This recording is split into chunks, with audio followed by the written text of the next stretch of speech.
नमस्कार दर्शक बंधु आपण को आम चैनल को स्वागत 2026 हार्दिक अभिनंदन एवं शुभ कामना जणाई आजिर कार्यक्रमटी को आरंभ करिबा।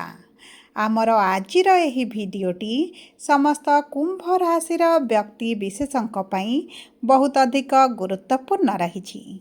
सेतिपई आपण धैर्यर सहित एही भिडियोटी को शेष पर्यंत देखंतु। आपणकर व्यस्त बहुल समय मध्यरु मात्र 10 मिनिट समय आपण निज पई दियंतु एवं निज भविष्यत विषय रे जानंतु। देखंतु एही भिडियो रे आपण सही 6टी भविष्यतवाणी विषय रे जानिबे जहा 2026 रे हेबाकु थिबा ग्रह नक्षत्र मानक गोचर अनुसार आपणक जीवन रे निश्चित घटिबो एवं आपण लेखि रखंतु यह संपूर्ण भाव रे सत्य अटे। आपणक जीवन रे 2026 एही सबु तारीख गुड़िकरे गुरुत्वपूर्ण घटना मान निश्चित घटिबो जहाँ आपणकर भाग्य भविष्यत को संपूर्ण भाव रे परिवर्तन करिबो। किंतु सर्वप्रथमे जानि रखिबा अत्यंत आवश्यक जे समस्तंकर जन्म कुंडली भिन्न भिन्न होई थाए एवं पूर्व जन्मर कर्म अनुसार एही जन्मर कुंडली प्रस्तुत होई थाए। सेतिपई आपणक कुंडली अनुसार आपणक जीवन रे जहाँ सब घटिबार थिबो ताहा निश्चित घटिबो। किंतु धर्मशास्त्र एवं ज्योतिष शास्त्र साहाय्य आपण सही भविष्यत रे हेबाकु थिबा घटना विषय रे आगरु जानि परिबे एवं प्रतिकार मध्य करी बड़ घटना को आपण छोट करि परिबे। ता सहित देखंतु ग्रह मानकर गोचर जहाँ समस्त ब्रह्मांडर गोचर करुछंती से माने आम समस्तक जीवन में बड़ प्रभाव पकाई थांती। किछि ग्रह मानकर गोचर राशि परिवर्तन आम मानक शुभाशुभ फल प्रदान करबा पई प्रतिज्ञाबद्ध होइथांती एवं किछि ग्रहंकर गोचर मध्य अशुभ फल प्रदान करिथांती।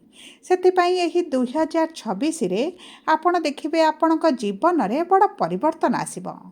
किंतु परिवर्तन खराब ना भल जानिबा पई आपण भिडियोटी को शेष पर्यंत देखंतु एवं शेष पर्यंत देखिले आपण निश्चित भाव रे जानि परिबे कोन रहिछि सेही 6टी भविष्यतवाणी जहा 2026 रे एही तारीख गुड़िकरे एही मास परे आपणक जीवन रे घटिबा पई जाउछि।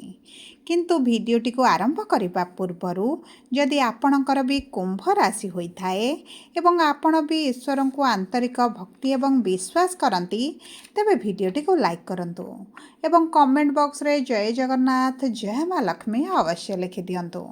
ता सहित आम सह जोगाजोग करिबा पई वीडियोर मध्य भाग रे एक व्हाट्सएप नंबर टी दिया जाइछि जो नंबर साहाय्य आपण आम सह जोगाजोग करी निजर नूतन कुंडली प्रस्तुत करि परिबे कुंडली विश्लेषण कराई परिबे किंबा आपणकर चाकरी विवाह व्यवसाय प्रेम संपर्क शिक्षा स्वास्थ्य को नहीं किछि समस्या रहिछि ताहार सहजरे एवं स्वल्प मूल्य रे समाधान करि परिबे।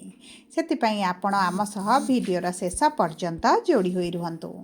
एबे आसंतु वीडियोटी को आगो को बढ़ाइबा एवं सही 6टी भविष्यतवाणी विषय रे जानिबा जहाँ 2026 रे निश्चित घटिबो। किंतु आपणकर ध्यान दे बुझिबार अछि जे केहु क्षेत्र रे ही परिवर्तन गुड़िक घटिबो। आपणकर शिक्षा रे ना कैरियर रे ना प्रेम संपर्क रे ना आपणक वैवाहिक संपर्क रे ना आपणक स्वास्थ्य रे सेतिपई आपण टिके ध्यान दे देखंतु एवं बुझंतु।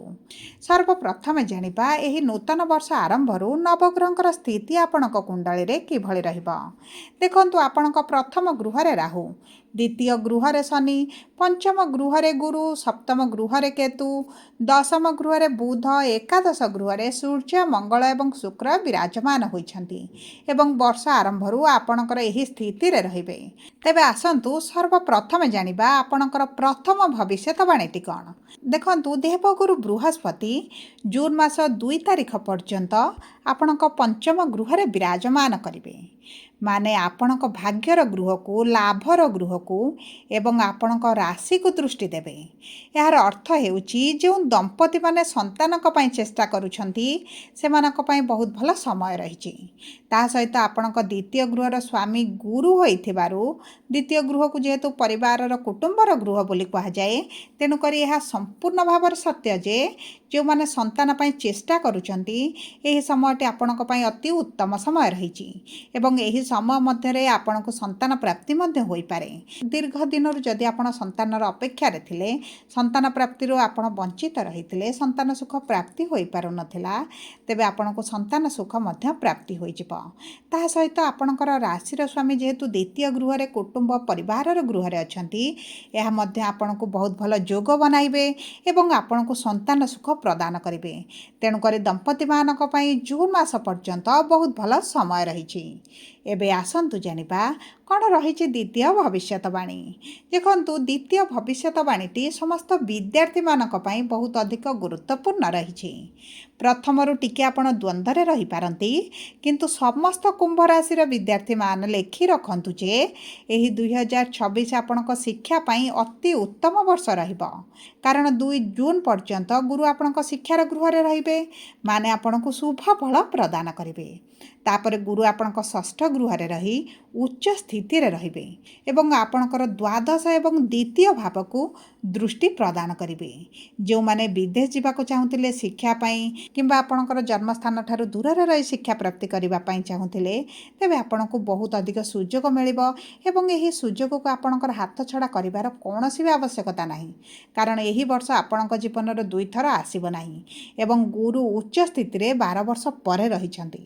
तेणुक विद्यार्थी माने जदि एही समय मन ध्यान दे पाठ पढ़ती किंबा आपण शिक्षा क्षेत्र में गुरुंकर विराजमान आपण सठिक उपयोग करती तेबे आपण शिक्षा क्षेत्र में बहुत उच्च सफलता प्राप्ति करेंगे। आपण जदि किसी कॉम्पिटिटिव एग्जाम दियंती सेतरे मध्ये आपनको आकाश छुआ सफलता प्राप्ति हेबो। ता सहित जदि आपण उच्च शिक्षा करबा पई चाहुतिले तेबे 2 जून पूर्व जदि आपण उच्च शिक्षा पई प्लानिंग करंती तेबे आपणक पई शुभदायक रहिबो। एबे आसंतु जानिबा कौन रही तृतीय भविष्यवाणी। देखंतु राहु प्रथम गृह रे डिसेम्बर 5 तारीख पर्यंत रहिबे माने संपूर्ण वर्ष आपणकर रहिबे। यार अर्थ हेउची चंद्रमा सहित राहु रहिबे माने अधिक चिंताग्रस्त कराइबे अधिक स्ट्रेस आपण को प्रदान करिवे अजथा द्वंद्व मानसिक दुश्चिंता मध्य आपण को प्रदान कराइबे जो कारण आपणकर एंजाइटी बढ़ी पारे मुंड व्यथा बढ़ी पारे डिप्रेशन को जाई पारंती एवं विभिन्न प्रकार स्वास्थ्य समस्या मध्य सृष्टि करि पारंती।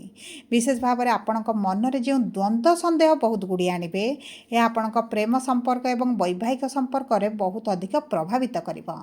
जदि आपण प्रेम संपर्क रे अछंती तेबे संदेह ठारू दूर रे रुहंतु नचेत आपणक संपर्क बिगिड़ी जाई पारे।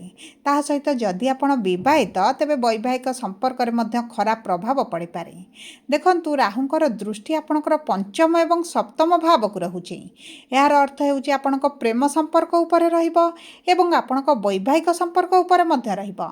तेणुक आपणको बहुत अधिक सतर्क रहिबाको पड़िबो विशेष भाव में संपर्क को नहीं। डिसेम्बर 5 तारीख पर्यंत आपणकर अजाणतरे हेउ जानतरे हेउ छोट कथार हेउ ठीक किंबा भूल कथा हेउ किछि ना किछि झगड़ा मनमालिन मतांतर मतभेद आपण देखि पारंती। ता सहित जदि आपण एही भली परिस्थिति को अवॉइड करंती यह आपणक पई 2026 रे बहुत अधिक शुभदायक रहिबो। किंतु जदि आपणक कुंडली रे वैवाहिक संपर्क किंबा प्रेम संपर्क भल रहिछि तेबे चिंता करिवार कोनोसी आवश्यकता नाही। एबे आसंतु जानिबा चतुर्थ भविष्यवाणी विषय रे। देखंतु केतु आपणकर सप्तम गृह रे अछंती एवं संपूर्ण वर्षटी मध्ये आपणकर रहिबे। आपण जदि पार्टनरशिप रे किछि कार्य आरंभ करिबाकू चाहुचंती तेबे प्रथम निज कुंडली देखांतु तापर आपणक पार्टनरकर कुंडली देखांतु जहाँ सहित आपण बिजनेस करने चाहूँगी। कारण यही समयटी यही वर्षटी आपणक बहुत अधिक सचेतनर वर्ष रही। कारण यही 2026 वर्ष होउची सूर्यंकर वर्ष एवं सूर्य होउचंते आपणकर सप्तमाधीश। तेणुक जदि आपण भावी चिंती स्थिरतार सहित धैर्यर सहित चिंता करी आपणक व्यवसाय को आरंभ करेंगे एवं आपणक व्यवसाय को आपण धैर्यर सहित आग को बढ़ाइबे तेबे सूर्य आपणक निश्चित सफलता प्रदान करेंगे। देखंतु सामना वाला बा सामना वाली आपणक आड़ को टिके अट्राक्ट हो पारंती किंतु आपण जदि तरबररे बा किछि गड़बड़ कर दियंती तेबे राहु आपणक प्रथम गृह रे थिबारु आपणक बहुत पछ को पठाई देबे। आपणक समस्या रे पकाई पारंती ଆପଣଙ୍କ ବ୍ୟବସାୟ ବୁଡ଼ିପାରେ କିମ୍ବା ଆପଣଙ୍କର ଅର୍ଥ ବୁଡ଼ିଲା ଭଳି ମଧ୍ୟ ଆପଣ ସମୟ ଦେଖିପାରନ୍ତି ଏବଂ ଆପଣ ଏହା ଲେଖି ରଖନ୍ତୁ, ନିଶ୍ଚିତ ଭାବରେ ଘଟିବ। ତେଣୁକରି ଧୀରେ ସ୍ଥିରେ ଭାବି ଚିନ୍ତି ଆପଣଙ୍କର କାର୍ଯ୍ୟକୁ ଯଦି ଆପଣ ଆଗକୁ ବଢ଼ାଇବେ, ଆପଣ ସେଥିରେ ସଫଳତା ଦେଖିବେ। ଆପଣଙ୍କର ଏହି ସମୟ ମଧ୍ୟରେ ଧୈର୍ଯ୍ୟର ବହୁତ ଆବଶ୍ୟକତା ରହିଛି। ଏବେ ଆସନ୍ତୁ ଜାଣିବା କ'ଣ ରହିଛି ପଞ୍ଚମ ଭବିଷ୍ୟତବାଣୀ। ଦେଖନ୍ତୁ, ଶନି ଆପଣଙ୍କ ଦ୍ୱିତୀୟ ଗୃହରେ ଅଛନ୍ତି ଏବଂ ଜୁନରେ ଶନି ନିଜ ନକ୍ଷତ୍ରରେ ପ୍ରବେଶ କରିବେ, କିନ୍ତୁ ଆପଣଙ୍କ ଦ୍ୱିତୀୟ ଗୃହରେ ହିଁ ରହିବେ। ମାନେ ଏହି ବର୍ଷ ଜୁନ୍ ମାସ ପରେ ଆପଣଙ୍କର ବହୁତ ବଡ଼ ପରିବର୍ତ୍ତନ ଆପଣ ଦେଖିବେ। କାରଣ ଜୁନରେ ଗୁରୁ ଆପଣଙ୍କର ଉଚ୍ଚ ହେବେ ଏବଂ ଶନି 7.5ର ପ୍ରଭାବ ଆପଣଙ୍କ ଉପରୁ ଧୀରେ ଧୀରେ କମିବା ଆରମ୍ଭ ହୋଇଯିବ। ମାନେ ଆପଣ ଯେଉଁ ସ୍ଥିତିରେ ଥିଲେ ବା ଏବେ ଅଛନ୍ତି, ସେଥିରେ ବଡ଼ ପରିବର୍ତ୍ତନ ଆସିବ। ଆପଣଙ୍କୁ କ୍ୟାରିୟରରେ ବଡ଼ ସଫଳତା ମିଳିବ। କାରଣ ଗୁରୁ ଉଚ୍ଚ ହେବା କ୍ଷଣି ଆପଣଙ୍କ କର୍ମକ୍ଷେତ୍ରକୁ ଯେଉଁ ଦୃଷ୍ଟି ପ୍ରଦାନ କରିବେ, ତାହା ଉଚ୍ଚ ଦୃଷ୍ଟି ରହିବ। ମାନେ ଆପଣ ନିଶ୍ଚିତ ଭାବରେ ସଫଳତା ଦେଖିବେ ଏବଂ ଯଦି ଆପଣ ସଫଳ ନ ହୁଅନ୍ତି, ତେବେ ମଧ୍ୟ ଆପଣ କମେଣ୍ଟ ବକ୍ସରେ ଆମକୁ ଲେଖିକି ଜଣାଇବେ। ଦେଖନ୍ତୁ, 2 ଜୁନ୍ ପରେ ଆପଣଙ୍କ ପାଖକୁ ବଡ଼ ବଡ଼ ସୁଯୋଗ ଆସିବ। ତେଣୁକରି ଆପଣ ଏହି ସୁଯୋଗକୁ ହାତଛଡ଼ା ନ କରିବା ଆପଣଙ୍କ ପାଇଁ ଭଲ ରହିବ। କାରଣ ଏହି ସୁଯୋଗ 12 ବର୍ଷ ପରେ ଆପଣଙ୍କ ପାଖକୁ ଆସୁଛି। ଆପଣଙ୍କ କ୍ୟାରିୟର ଗ୍ରୋଥ୍ କରିବେ, ଆପଣଙ୍କର କିଛି ଅଭିଳାଷ ପୂରଣ କରିପାରିବେ, କିଛି ବ୍ୟବସାୟ ଆରମ୍ଭ କରିପାରନ୍ତି। ଫରେନ୍ ଯିବାକୁ ଚାହୁଁଥିଲେ ସେଭଳି ଆପଣଙ୍କୁ ସୁଯୋଗ ମଧ୍ୟ ପ୍ରାପ୍ତ ହେବ। ତେଣୁକରି ଏହି ସମୟରେ ଆପଣ ଫୋନ୍, ଆପଣଙ୍କ ବୟଫ୍ରେଣ୍ଡ, ଗର୍ଲଫ୍ରେଣ୍ଡ ଏହିସବୁ ଚକ୍କରରୁ ବାହାରି ଯଦି କ୍ୟାରିୟରକୁ ଅଧିକ ଦୃଷ୍ଟି ଦେବେ, ତେବେ ଆପଣଙ୍କ ପାଇଁ ବହୁତ ଅଧିକ ଶୁଭଦାୟକ ରହିବ। କାରଣ ଆପଣଙ୍କ କ୍ୟାରିୟର ପାଇଁ ଶନି ଆପଣଙ୍କୁ ବହୁତ ଅଧିକ ସାହାଯ୍ୟ ପ୍ରଦାନ କରିବେ। ଯେହେତୁ ଶନି ଆପଣଙ୍କ ରାଶିର ସ୍ୱାମୀ ଏବଂ ନିଜ ନକ୍ଷତ୍ରରେ ରହିବେ, ମାନେ ଆପଣଙ୍କୁ ଶୁଭ ପ୍ରଭାବ ପକାଇବେ। ସବୁ ପରେ ଆପଣଙ୍କ ଚେଷ୍ଟା ହେଉଛି ସବୁଠାରୁ ବଡ଼ କଥା। ତେଣୁକରି ଆପଣ ଚେଷ୍ଟା ଜାରି ରଖନ୍ତୁ। ଭାଗ୍ୟ ଜୁନ୍ ମାସ ପରଠାରୁ ଆପଣଙ୍କର ସାଥ ଦେବା ଆରମ୍ଭ କରିବ। ଏବେ ଆସନ୍ତୁ ଜାଣିବା କ'ଣ ରହିଛି ଷଷ୍ଠ ଭବିଷ୍ୟତବାଣୀ। ଦେଖନ୍ତୁ, ବୃହସ୍ପତି ଷଷ୍ଠର ଗୃହକୁ ଆସିବେ ମାନେ ଆପଣ ନିଜ ଭୁଲକୁ ଧୀରେ ଧୀରେ ସୁଧାରିବା ଆରମ୍ଭ କରିବେ। ଆପଣଙ୍କ ବାଣୀରେ ବଡ଼ ପରିବର୍ତ୍ତନ ଆଣିବେ। ଆପଣ କଥା କହି ଦେଖିବେ ବହୁତ ଗୁଡ଼ିଏ କାର୍ଯ୍ୟ ହାସଲ କରିବେ। ଆପଣଙ୍କ ଶତ୍ରୁକୁ ମଧ୍ୟ ମିତ୍ର କରିବେ। ତା ସହିତ ଯେଉଁମାନେ ବିଦେଶରେ ରହୁଛନ୍ତି, ସେମାନଙ୍କୁ ମାର୍ଚ୍ଚ କିମ୍ବା ଏପ୍ରିଲ ମାସଠାରୁ ଶୁଭ ପ୍ରଭାବ ଅନୁଭବ ହୋଇଯିବ। କାରଣ ଗୁରୁଙ୍କର ଉଚ୍ଚ ଦୃଷ୍ଟି ଆପଣଙ୍କର ଦ୍ୱାଦଶ ଭାବକୁ ରହିବ। ଏହା ସହିତ ଯଦି ଆପଣ ବିଦେଶରେ କିଛି ସମସ୍ୟା ଦେଖୁଥିଲେ, ଆପଣଙ୍କର କିଛି ସେଟଲମେଣ୍ଟ ଚାହୁଁଥିଲେ, ତେବେ ଆପଣଙ୍କର ଏହା ମଧ୍ୟ ହେବା ଆରମ୍ଭ ହୋଇଯିବ ଏବଂ ଅକ୍ଟୋବର ଭିତରେ ହିଁ ଆପଣଙ୍କର ଏହିସବୁ ସମସ୍ୟା ଗୁଡ଼ିକ ସମାଧାନ ହୋଇଯିବ। ତା ସହିତ ଯେହେତୁ ଗୁରୁଙ୍କର ଦ୍ୱାଦଶ ଗୃହକୁ ଦୃଷ୍ଟି ରହୁଛି, ଆପଣଙ୍କର ଏହି 2026 ବର୍ଷରେ ଚର୍ମର ସମସ୍ୟା କିମ୍ବା ଗ୍ୟାସ୍ ଡାଇଜେସନ୍ର ସମସ୍ୟା ଆପଣ ଦେଖିପାରନ୍ତି। ବିଶେଷ ଭାବରେ ଆପଣଙ୍କ ଗୋଡ଼କୁ ବହୁତ ଅଧିକ ଧ୍ୟାନ ଦେବାକୁ ପଡ଼ିବ। ଆପଣଙ୍କ ଗୋଡ଼ରେ କିଛି ଆଘାତ ଲାଗିପାରେ, ଗୋଡ଼ରେ କିଛି ସମସ୍ୟା ଆପଣଙ୍କର ବଢ଼ିପାରେ। ସେଥିପ୍ରତି ଆପଣଙ୍କୁ ଟିକେ ଦୃଷ୍ଟି ଦେବାକୁ ପଡ଼ିବ। ସବୁ ପରେ ଅଶୁଭତ୍ୱକୁ ଦୂର କରିବା ପାଇଁ ଆପଣ ପ୍ରତିଦିନ ଶନିଙ୍କର ବୀଜ ମନ୍ତ୍ର 108 ଥର ସନ୍ଧ୍ୟା ସମୟରେ ପାଠ କରନ୍ତୁ। ତା ସହିତ ହନୁମାନ ଚାଳିସା ପ୍ରତିଦିନ ପ୍ରାତଃ ସମୟରେ ଜପ କରନ୍ତୁ ଏବଂ ସୂର୍ଯ୍ୟଙ୍କୁ ତମ୍ବା ପାତ୍ରରେ ଜଳ ଅର୍ପଣ କରନ୍ତୁ ଏବଂ ଚେଷ୍ଟା କରନ୍ତୁ ପ୍ରତିଦିନ ଓମ୍ ନମଃ ଶିବାୟ ମନ୍ତ୍ର ଜପ କରିବା ପାଇଁ।